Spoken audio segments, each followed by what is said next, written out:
Ming Li dengan cepat membawa dua pengawal berpakaian hitam yang sudah dekat, keduanya masih dalam keadaan tidak sadar. Mereka telah mengikuti Fei Qing selama bertahun-tahun dan merupakan kaki tangannya yang terpercaya. Mereka paling mengenal Fei Qing. Ming Li, dengan menggunakan mantra pengendalian pikiran dunia bawah milikmu bersamaan dengan pembatasan kekacauan milikku, dapatkah kau mengendalikan mereka untuk sementara waktu, membuat mereka patuh kepadaku selama jangka waktu tertentu dan mencegah mereka secara aktif mengungkapkan anomali apapun. Kilatan cahaya muncul di mata Ming Li. Dia melangkah maju dan dengan hati-hati memeriksa kondisi kedua penjaga itu. Dia merenung dan berkata, jiwa mereka terluka oleh benang jiwaku, membuat mereka lemah sejak awal. Terlebih lagi, mereka disegel oleh kekuatan kekacauanmu, Guru.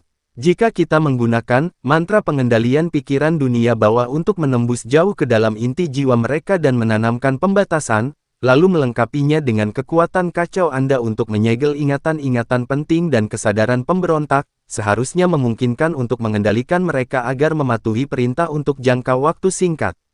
Namun, metode ini tidak dapat bertahan lama, dan begitu mereka menghadapi rangsangan atau teror yang sangat kuat yang jauh melebihi batas toleransi mereka, pembatasan tersebut dapat dilonggarkan atau bahkan menjadi bumerang. Cukup untuk sekarang, Chen Ping mengangguk. Kita tidak perlu mereka patuh kepada kita sepanjang waktu. Kita hanya perlu mereka bekerja sama denganku ketika aku kembali ke Istana Dewa Giok dan menghadapi pertanyaan serta perhatian awal yang mungkin kita temui. Begitu aku memasuki istana bagian dalam, aku akan menemukan kesempatan untuk mengusir mereka atau menyingkirkan mereka dengan cara yang masuk akal. Ming Li tak berkata apa-apa lagi dan langsung mulai mengucapkan mantra. Dia membentuk segel tangan yang rumit dan aneh dengan tangannya, melantunkan mantra hantu yang samar. Untaian kekuatan jiwa berwarna abu hitam, seperti benang halus, menembus alis kedua penjaga itu. Pada saat yang sama, Chen Ping menjentikkan jarinya dan menembakkan dua sinar abu-abu kacau yang sangat halus, yang memasuki dantian dan terhubung dengan segel kekacauan di tubuhnya, membentuk pengamanan ganda. Sesaat kemudian, kedua penjaga itu bergidik dan perlahan membuka mata mereka. Mata mereka sedikit linglung, tetapi ketika mereka melihat Chen Ping, mereka segera menunjukkan rasa hormat dan kepatuhan, berusaha berdiri, dan membungkuk, Tuan Besar. Suaranya agak kaku, tapi tidak ada yang aneh. Chen Ping mengangguk puas dan berkata kepada Lian Xing dan Ming Li, aku akan membawa mereka kembali ke Istana Dewa Giok sekarang. Kalian tunggu di sini dan tetap bersembunyi. Jangan melakukan gerakan gegabah tanpa isyaratku. Ming Li, bersiaplah siaga setiap saat, kami mungkin membutuhkan bantuanmu. Ya, jawab keduanya dengan sungguh-sungguh. Chen Ping menyesuaikan ekspresi dan posturnya, mengingat gaya berjalan dan sikap Fei Qing yang biasa, lalu berkata kepada kedua penjaga, mari kita kembali ke rumah besar. Setelah mengatakan itu, dia keluar lebih dulu. Dua penjaga mengikutinya dengan diam-diam, seperti dua bayangan yang tak bersuara. Sambil menyaksikan ketiga sosok itu menghilang ke lorong rahasia, Lian Xing dan Ming Li saling bertukar pandang, keduanya melihat keterkejutan dan kekhawatiran yang mendalam di mata masing-masing. Senior Ming Li, bisakah Senior Chen berhasil? Tanya Lian Xing pelan. Setelah terdiam cukup lama, Ming Li perlahan berkata, tindakan Tuan Chen mungkin tampak berisiko, tetapi sebenarnya, beliau bertindak dengan hati-hati dan penuh perhitungan. Karena dia berani pergi, dia pasti punya kepercayaan diri. Mari kita tunggu kabar baik. Di saat yang sama, kita juga harus bersiap untuk kemungkinan terburuk dan membuat rencana cadangan. Di sisi barat rumah besar Yuxian, di bawah tanaman rambat tua yang tersembunyi di dasar tembok, Chen Ping muncul diam-diam bersama dua pengawal. Dia mengikuti metode yang sama, membuka pintu masuk gua yang tersembunyi, dan mereka bertiga dengan cepat masuk, setelah itu pintu masuk dipulihkan. Mereka tidak bisa masuk secara terang-terangan melalui gerbang utama karena tidak ada catatan masuk dan keluar Fei Qing. Jika Chen Ping memimpin orang masuk melalui gerbang utama saat ini, para penjaga akan curiga. Saat kembali menyusuri lorong bawah tanah, Chen Ping sengaja memperlambat langkahnya, dengan cepat mengorganisir dan mencerna informasi kompleks yang telah ia kumpulkan dari ingatan Fei Qing. Secara khusus, rincian mengenai susunan personel di Istana Dewa Giok saat ini, kemungkinan lokasi Yu Wuji, dan cara menghadapi berbagai orang yang ditemui.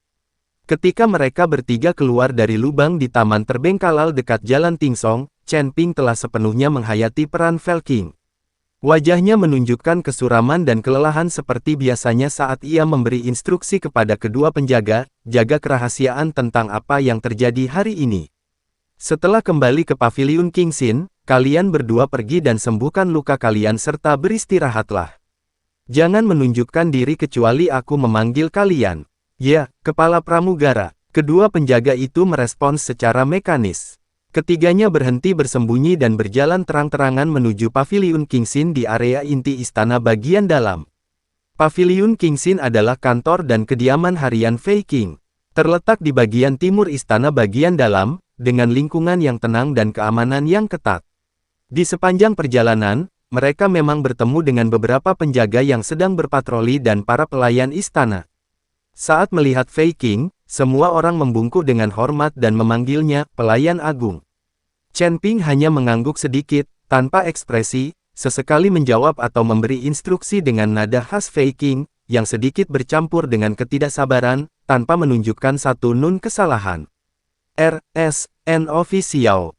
Para penjaga dan diaken tidak memperhatikan sesuatu yang tidak biasa.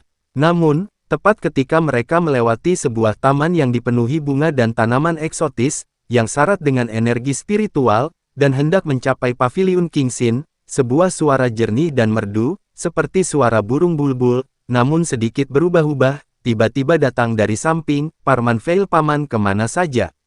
Aku mencarimu. Chen Ping terdiam sejenak, sebuah pikiran terlintas di benaknya.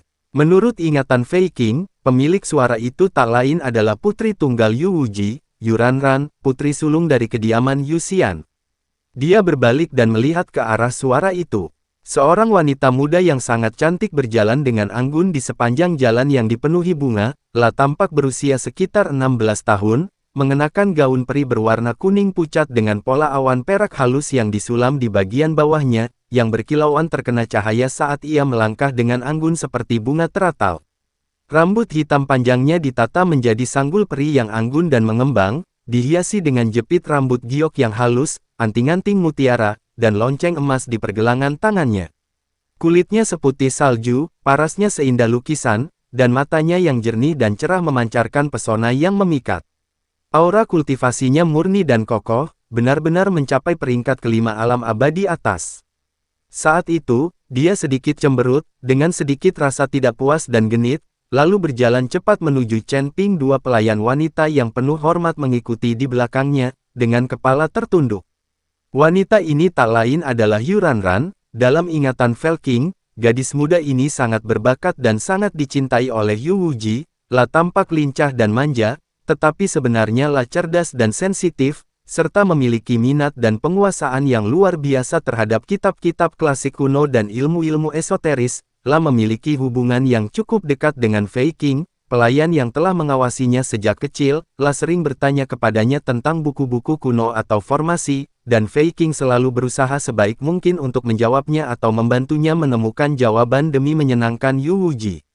Salam, Nona. Chen Ping sedikit membungkuk, memberikan senyum yang dipaksakan.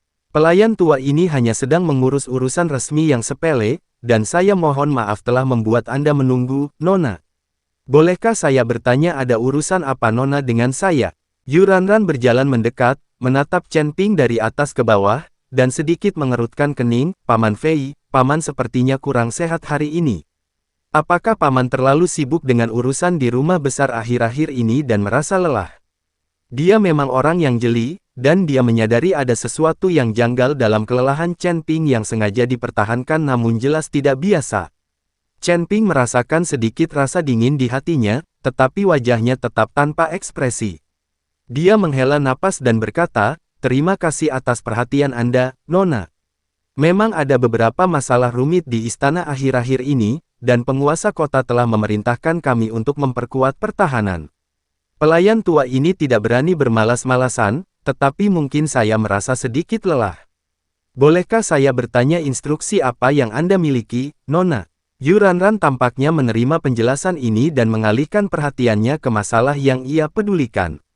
Dia melambaikan tangannya yang ramping, memberi isyarat kepada kedua penjaga dan pelayan untuk mundur, lalu melangkah lebih dekat, merendahkan suaranya, dan berkata dengan campuran kegembiraan dan kegelisahan, Paman Fel, beberapa hari yang lalu saya diam-diam, meminjam sepotong teks kuno dari ruang kerja ayah saya.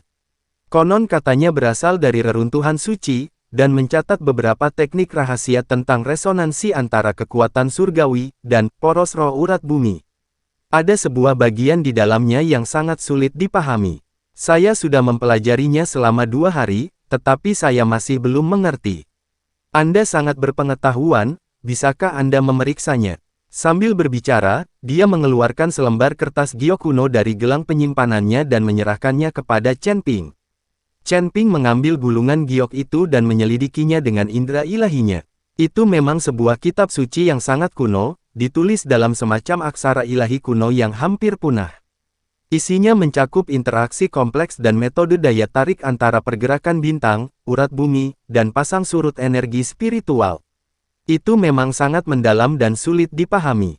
Dengan pengetahuan dan pemahaman Chen Ping yang telah terakumulasi tentang formasi, memahami hal ini bukanlah tugas yang sulit.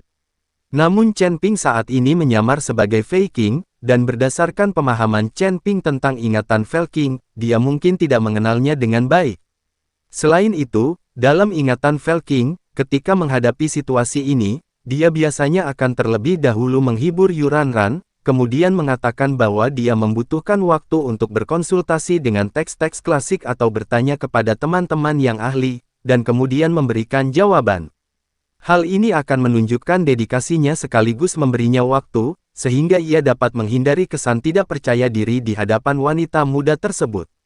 Chen Ping bersiap untuk mengikuti contoh Fei King dan meniru reaksinya.